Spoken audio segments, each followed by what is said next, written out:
Primero, ¿qué lugar tenían los jóvenes en el pensamiento y en la obra de Don Orione, como en su fuero más interno, como los consideraba él?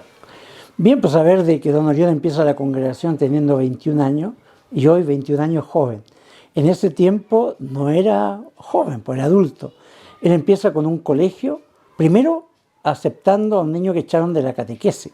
Entonces había una preocupación justamente por este niño que echaron de catequesis, seguramente habrá sido, no sé, muy travieso, lo que sea, pero ya estaba como saliendo de la iglesia, o sea, alguien que está en los límites, y a él lo llama y empieza a formar un grupito de jóvenes. La preocupación de entregar valores también en ese mundo donde está don Orione ahí en Tortona. Padre, y después en el quehacer de Don Orione a lo largo de su vida, porque tenía hartas obras que ayudaban a distintos tipos de personas, ¿cómo mantiene ahí esta atención por los jóvenes o cómo la ve usted manifestada? Bueno, don Orione empieza con un colegio, Santa Clara. Cuando todavía él era seminarista, dice voy a hacer un colegio y se le dan las cosas bien y mal, porque empieza a buscar y encuentra y después hay que pagar y encuentra quién le va a pagar y cuando llega al obispado, el obispo le dice te quito la bendición. Entonces, como tantas cosas, una persona que dice, voy bien, pero empiezan las cruces. También para el trabajo con los jóvenes uno tiene que saber que hay cruces, que no todo va bien, que muchas cosas planeadas no resultan, no porque sean malos, sino porque algunas veces no sabemos planear. ¿Y cómo era la forma que tenía Don Orione de relacionarse con ellos? ¿Cómo era el trato, las actitudes que tenía? Algunas cosas que quizás podríamos... Claramente en ese tiempo era distinta la forma de relacionarse un Claro. adulto con un joven o con un adolescente, pero de esas cosas como más blandas, de las habilidades blandas de Don Orione. Bueno, con Silone, que fue no sé, es un pensador de Italia, y cuando era niño fueron juntos viajando en tren y ahí empezó a conversar con él casi de tú a tú. Como tú bien dices, pues en ese tiempo los jóvenes no hablaban con los adultos, en ese tiempo en la mesa solamente hablaban los mayores, los niños no podían decir nada. Y esto de tener la capacidad de acercarse al joven y hablarle y no escandalizarse, porque este joven demostraba que era comunista. En ese tiempo el comunismo allá en Italia era algo que iba contra la iglesia. Y él no es que se puso a hablar contra el comunismo, sino que empezó a hablar con el joven. Y así lo transformó. Entonces eso también, ¿no? La capacidad. Bueno, hoy día ya hablamos mucho de la empatía, pero don Orione era empático en ese sentido. O sea, escuchaba y hablaba del tú a tú con los jóvenes. Padre, Don Orione él tuvo la situación de acercarse a jóvenes huérfanos, jóvenes pobres, que tenían vocación o que no, jóvenes rebeldes, algunos alejados de la iglesia, que eran parte de ese mundo juvenil que él estaba llamado a acompañar. ¿Cuál cree usted que eran los desafíos que él enfrentaba y cómo enfrentaba a esos chiquillos que probablemente no querían acercarse a la iglesia, que no querían recibir ayuda, o que sí querían y necesitaban ayuda, pero no querían la parte que tenía que ver con Dios Claro. en medio de esa ayuda? ¿Cómo lo veía usted? Yo creo que don Orione lo que hizo fue algo que no era muy común de esa época. En un tiempo la iglesia se preocupó de hablar del infierno. Entonces, si tú te portas mal, te vas al infierno. Entonces, era la gran sanción por no hacer las cosas como se debía. Y se nos olvidó decir que el que se porta bien se va al cielo. Entonces, don Orione empezó a hablar un poquito de eso, ¿no? De la importancia de los valores, la preocupación. Porque así como tú me dices los vulnerables, también don Orione tenía un encuentro y hacía retiro para jóvenes que eran intelectuales, personas de universidad. Y él traía a Milán, a Génova, y hacía retiros para ellos. O sea, que había una conversación también, como decíamos antes, del tú a tú con Silone. Silone. Sí, no. También lo tenía con la gente que estaba en la parte intelectual. Entonces había esta capacidad de acercarse al mundo intelectual, como se acercaba como una madre a los niños que eran huérfanos, a los niños que estaban con necesidad, porque él creaba obras de caridad especialmente para ellos. ¿Y cómo le iba en la convocatoria a Don Orione con los jóvenes? ¿Lograba captar o igual tenía que esforzarse? ¿Cómo se le daba en ese tiempo, que es distinto al contexto de ahora? Bueno, lo que pasa es que en ese tiempo también la caridad nuestra era asistencial. Entonces tomábamos los niños que no había ninguna posibilidad. Entonces llegaban a nuestras obras también por necesidad. Inclusive la parte vocacional, hay un sacerdote nuestro que fue su vicario general, que decía, no, yo entré a la congregación de Don Orione, no porque tuviera vocación, sino porque daban 3 comidas. Y dice, yo entré por 3 comidas. Dice, después descubrí mi vocación y me hice cura y estoy contento de ser cura, pero esa no fue la razón de mi entrada.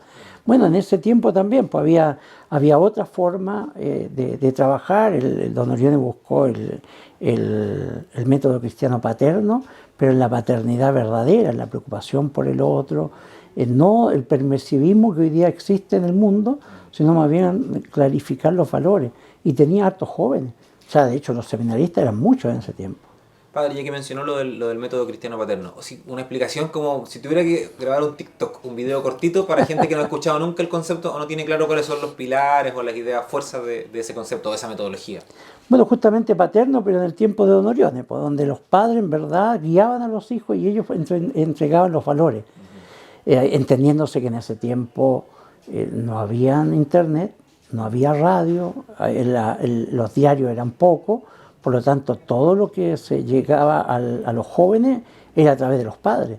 Entonces la posibilidad de hablar con ellos, de tener la cercanía con él, acuérdate que don Orione viene de don Bosco, y don Bosco cuando explica a don Orione una sanción que tuvo él, que llegó tarde porque tenía que llegar de las vacaciones tal día y él llegó, no sé si 2 o 3 días, se acercaron todos los niños a saludar a don Orione, a don Bosco, y don Bosco miraba para otra parte.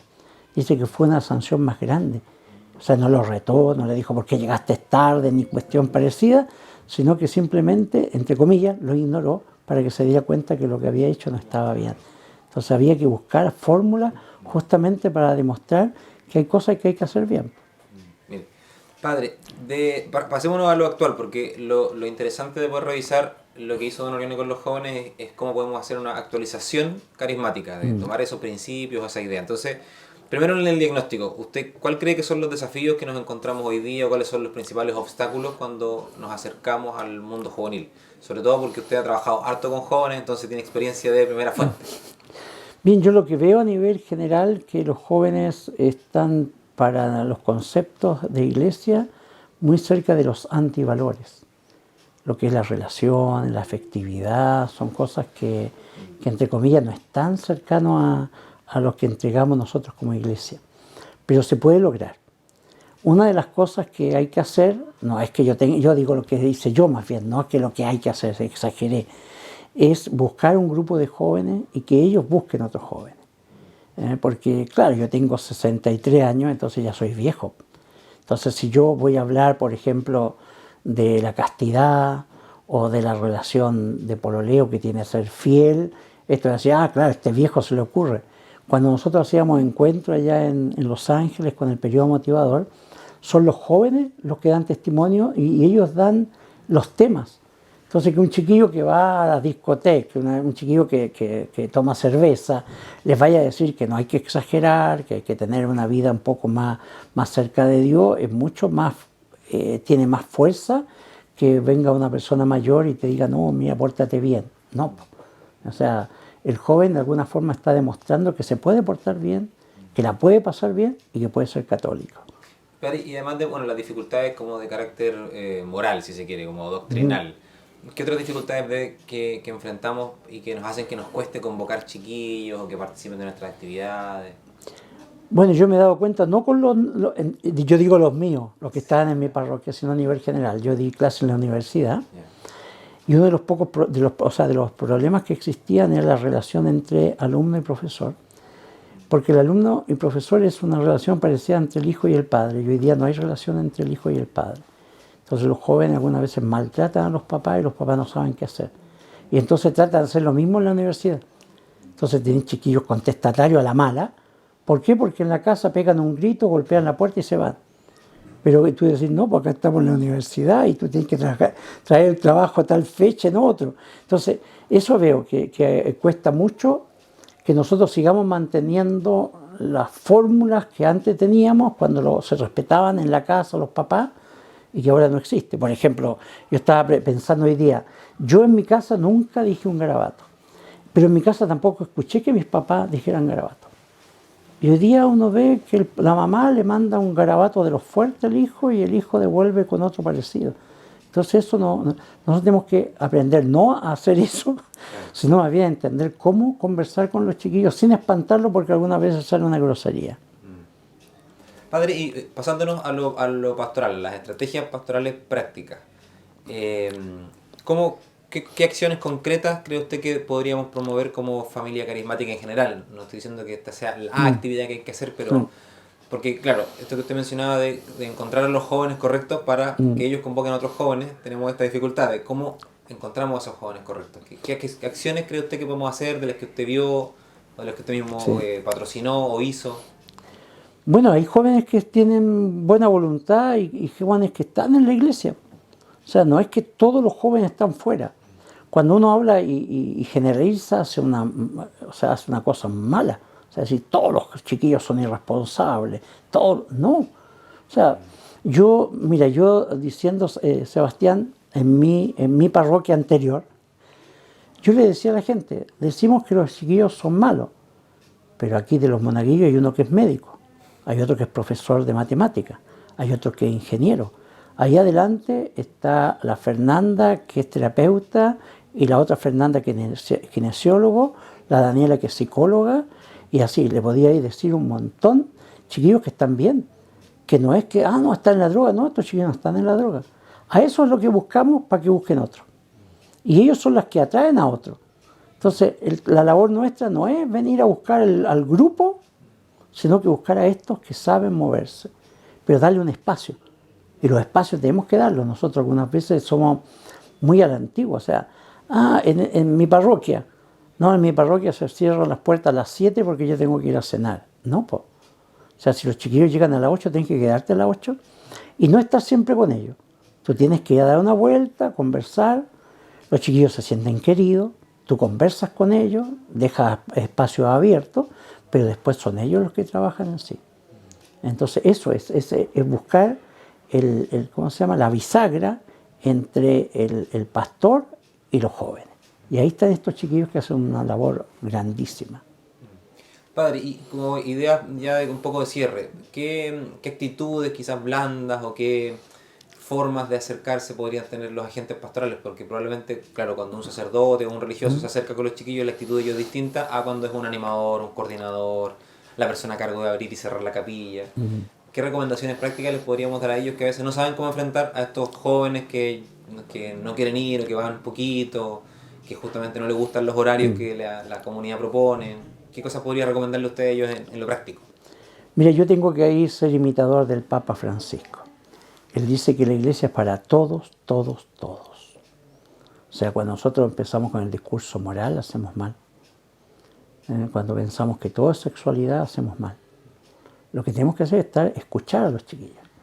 O sea, cuando están en algún problema, los chiquillos no es que quieran caer en problemas, sino que algunas veces los tienen, pero tenemos que estar nosotros para escucharlos. Yo, de las cosas lindas, entre tantas cosas lindas que encontré con los jóvenes, que ellos venían a contarme problemas graves. O sea, una niña que vino a contarme que estaba embarazada antes de conversar con sus padres. Entonces, yo una vez que le dije, entonces ya no vengas más a la iglesia porque tú no eres de acá, no. O sea, yo te agradezco que estés esperando tu guagua, que ahora la tienes ya grande. Te agradezco porque no elegiste el camino más rápido. Entonces nosotros tenemos que estar ahí para escucharlo, o sea, estar ahí, que ellos lleguen y golpeen y entren, y que jodan algunas veces, se metan y que te pidan cuestiones. No sé, pues yo que me gusta dormir, pero no, padre, hacemos una vigilia, ¿y hasta qué hora? No, hasta el otro día. ¿Y qué hacemos? No, nosotros queremos que usted haga una adoración a las 2 de la mañana. Ya, pues vamos a hacer de tal manera, yo voy a dormir aquí, me vienen a buscar a la hora, porque yo no voy a ser capaz, y ustedes sí. Pero los chiquillos que estén, o sea, que sepan que el cura está para ellos, y no al revés, que nosotros nos ponemos así como grandes administradores y pedimos de los chiquillos, es como siempre dicen, mano de obra barata. Entonces, necesitamos mover mesa, los chiquillos no están para mover mesa, todos movemos mesa. Entonces, eso es importante, estar y escuchar a los jóvenes y estar con los jóvenes y querer a los jóvenes. Eso me parece que es una de las cosas importantes en el trabajo pastoral. Padre, y una última idea. La sensación que a veces queda es que hay como desesperanza, un poco de amargura, de batalla perdida, incluso algunos ya tiraron la toalla y dijeron ya, bueno, no tenemos jóvenes, sigamos con lo que tenemos. ¿Qué mensaje podría darle a esas comunidades o a esos agentes pastorales que justamente que se rindieron y dijeron, bueno, somos nosotros nomás, personas mayores, pues ya no van a venir chiquillos y dejaron de luchar por justamente tener comunidades con pastoral de jóvenes o con jóvenes en algún servicio? Yo en estos días veía un cura que estaba en la misa, empezó a llorar en una guagua y dijo, menos mal, por lo menos hay futuro. Ya, eso es lo que hay que hacer. O sea, el que tiró la esponja perdió, po. O sea, si hoy día los jóvenes van a ser después los adultos. Si nosotros dejamos a los jóvenes, no vamos a tener tampoco adultos. O sea, está bien la gente adulta que está, porque no podemos decir que no. Son gente que ha perseverado por tantos años. Pero hoy día tenemos que dejarle lugares para los jóvenes. O sea, mira, si recuerdas de Don Oriones le rompieron el jardín del obispado.